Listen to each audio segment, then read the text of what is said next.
সহজ লেসনে তোমাদের সকলকে স্বাগত। আজকের এই ভিডিওতে আমরা দশম শ্রেণীর দ্বিতীয় পর্যায়ক্রমিক মূল্যায়ন 2024-25 সালের ইতিহাস বিষয়ের সিলেবাস নাম্বার বিভাজন, নমুনা প্রশ্নপত্র এবং উত্তর সহ সাজেশন সম্পর্কে আলোচনা করব। তো চলো এই ভিডিওতে আমরা ক্লাস 10-এর সেকেন্ড ইউনিট টেস্ট 2024-25 হিস্ট্রি সাবজেক্টের সিলেবাস নাম্বার বিভাজন এবং এই প্রশ্নপত্রের উত্তরগুলো দেখে নিই। সেকেন্ড ইউনিট টেস্টে দেখো তোমাদের কোন কোন অধ্যায় রয়েছে সিলেবাসের মধ্যে। চতুর্থ অধ্যায়, পঞ্চম অধ্যায় আর হচ্ছে ষষ্ঠ অধ্যায়। এই তিনটি অধ্যায় তোমাদের পড়তে হবে সেকেন্ড ইউনিট টেস্টের জন্য এবং এটা হচ্ছে তোমাদের পরীক্ষার নাম্বার বিভাজন। তোমাদের প্রথমে 10টি এমসিকিউ প্রশ্ন দেওয়া থাকবে, ঠিক আছে, প্রতিটা প্রশ্নের মান 1 নম্বর করে। এরপর 6টা থাকবে এসএকিউ প্রশ্ন। নেক্সট হচ্ছে তোমাদের 2 নম্বর মানের প্রশ্ন দেওয়া থাকবে, 5টা বা তার বেশি থাকতে পারে, সেখান থেকে 4টির উত্তর লিখতে হবে, 4 দুগুণে 8 নম্বর। এরপর 4 নম্বর মানের 2টি প্রশ্নের উত্তর লিখতে হবে, 4 দুগুণে 8 নম্বর এখানেও, ঠিক আছে। তো এখানে 4 নম্বর মানের তোমাদের 3টি প্রশ্ন দেওয়া থাকবে এবং 8 নম্বর মানের 3টি প্রশ্ন দেওয়া থাকবে, প্রতিটা অধ্যায় থেকে 1টি করে থাকবে, ঠিক আছে। 3টি প্রশ্ন থাকবে, সেখান থেকে 1টির উত্তর লিখতে হবে 8 নম্বর মানের, ঠিক আছে। তো চলো আমরা এখন এই প্রশ্নপত্রের উত্তরগুলো দেখে নিই। দেখো প্রথম প্রশ্ন এখানে কি রয়েছে, 1 নম্বর থেকে সঠিক উত্তরটি বেছে নাও। 10টা প্রশ্ন দেওয়া আছে, প্রশ্নের মান 1 করে। 1 নম্বর থেকে দেওয়া আছে বর্তমান ভারতের লেখক হলেন বঙ্কিমচন্দ্র, স্বামী বিবেকানন্দ, রবীন্দ্রনাথ না অবনীন্দ্রনাথ। তো বর্তমান ভারত, এটা লেখক হলেন কে? স্বামী বিবেকানন্দ। 2 নম্বর হচ্ছে ঊনবিংশ শতাব্দীকে সভা সমিতির যুগ বলে অভিহিত করেন ডক্টর অনিল শীল, রমেশচন্দ্র মজুমদার, ডক্টর নিমাই সাধন বসু না ডক্টর অমলেশ ত্রিপাঠী। সঠিক উত্তর হচ্ছে এখানে ডক্টর অনিল শীল। 3 নম্বর দাগে সিপাহী বিদ্রোহকে ভারতের প্রথম স্বাধীনতা যুদ্ধ বলে অভিহিত করেন রমেশচন্দ্র মজুমদার, চার্লস বল, ভি.ডি. সাভারকর না পি.ভি. যোশী। সঠিক উত্তর হচ্ছে ভি.ডি. সাভারকর। 4 নম্বর গগনেন্দ্রনাথ ঠাকুর ছিলেন সঙ্গীত শিল্পী, নাট্যকার, কবি না ব্যঙ্গ চিত্রশিল্পী। তো উত্তর হবে এখানে ব্যঙ্গ চিত্রশিল্পী ছিলেন। 5 নম্বর হচ্ছে ভারতে প্রথম হাফ টোন প্রিন্টিং পদ্ধতি প্রবর্তন করেন।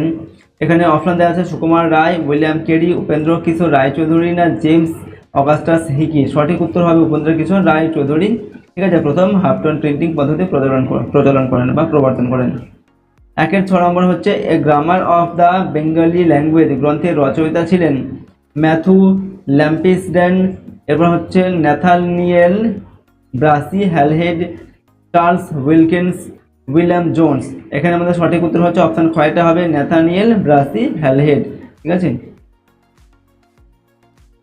7 নম্বর বেঙ্গল কেমিক্যালস প্রতিষ্ঠা করেন নীলরতন সরকার, জগদীশচন্দ্র বসু, প্রফুল্লচন্দ্র রায় না মেঘনাথ বসু। তো বেঙ্গল কেমিক্যালস এটা প্রতিষ্ঠা করেন প্রফুল্লচন্দ্র রায়। 8 নম্বর একা আন্দোলনের নেতা ছিলেন মাদারিপাসি, বাবা রামচন্দ্র, ডক্টর আম্বেদকর, জওহরলাল নেহেরু। তো একা আন্দোলনের নেতা ছিলেন মাদারিপাসি। 9 নম্বর সর্বভারতীয় কিষাণ সভার প্রথম সভাপতি ছিলেন এন.জি. রঙ্গ, স্বামী সহজানন্দ সরস্বতী, বাবা রামচন্দ্র, লালা লাজপত রায়। তো ভারতীয় কিষাণ সভার প্রথম সভাপতি ছিলেন স্বামী সহজানন্দ সরস্বতী। 10 নম্বর বারদৌলি সত্যাগ্রহ হয়েছিল বোম্বাইয়ে, পাঞ্জাবে, মাদ্রাজে না গুজরাটে। সঠিক উত্তরটি হচ্ছে গুজরাটে হয়েছিল। এরপর 2 নম্বর দাগে নিচের প্রশ্নগুলির একটি বাক্যে উত্তর দাও। এখানে 6টি প্রশ্ন দেওয়া আছে, প্রশ্নের মান 1 নম্বর করে। 2-1 প্রশ্ন, ভারতের প্রথম ভাইসরয় কে ছিলেন? তো ভারতের প্রথম ভাইসরয় ছিলেন লর্ড ক্যানিং। 2 নম্বর হচ্ছে কবে হিন্দু মেলা প্রতিষ্ঠিত হয়? উত্তর লিখবে হিন্দু মেলা প্রতিষ্ঠিত হয় 1867 খ্রিস্টাব্দে। 3 নম্বর হচ্ছে কি বর্ণ পরিচয় রচনা করেন? উত্তর হবে এখানে বর্ণ পরিচয় রচনা করেন ঈশ্বরচন্দ্র বিদ্যাসাগর। 4 নম্বর শ্রীরামপুর ত্রয়ী কাদের বলা হয়? উত্তর হচ্ছে উইলিয়াম কেরি, জোশুয়া মার্সম্যান ও উইলিয়াম ওয়ার্ডকে একত্রে শ্রীরামপুর ত্রয়ী বলা হয়। 5 নম্বর কে কবে ফরওয়ার্ড ব্লক দল গঠন করেন?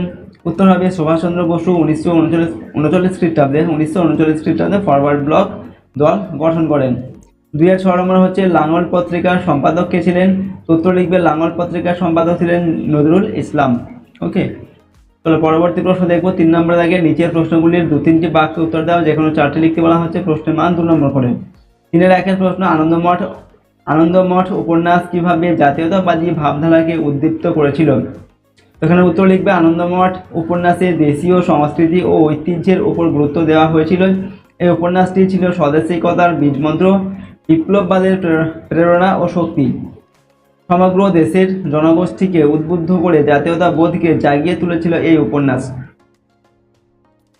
এরপর 2 নম্বর প্রশ্ন, বঙ্গভাষা প্রকাশিকা সভা কেন প্রতিষ্ঠিত হয়েছিল? তো বঙ্গভাষা প্রকাশিকা সভা প্রতিষ্ঠার মূল উদ্দেশ্য ছিল জমিদারদের স্বার্থ রক্ষা করা, এছাড়া পতিত জমিকে করমুক্ত করা ও নিষ্কর জমিকে বাজেয়াপ্ত না করা। তিন নম্বর প্রশ্ন, বাংলার ছাপাখানার বিকাশে পঞ্চানন কর্মকারের ভূমিকা কী ছিল? তো উত্তর লিখবে, পঞ্চানন কর্মকার ধাতুর উপর নকশা খোদাইয়ের জীবিকার অভিজ্ঞতাকে কাজে লাগিয়ে ছেনি দিয়ে কাটা বাংলা হরফ তৈরি করেন। এই হরফেই হেলহেডের বাংলা ব্যাকরণ মুদ্রিত হয়।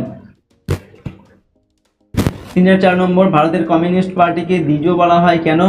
না, প্রথমে মানবেন্দ্রনাথ রায়ের নেতৃত্বে 1920 খ্রিস্টাব্দে রাশিয়ার তাসখন্দে ভারতের কমিউনিস্ট পার্টি প্রতিষ্ঠিত হয়।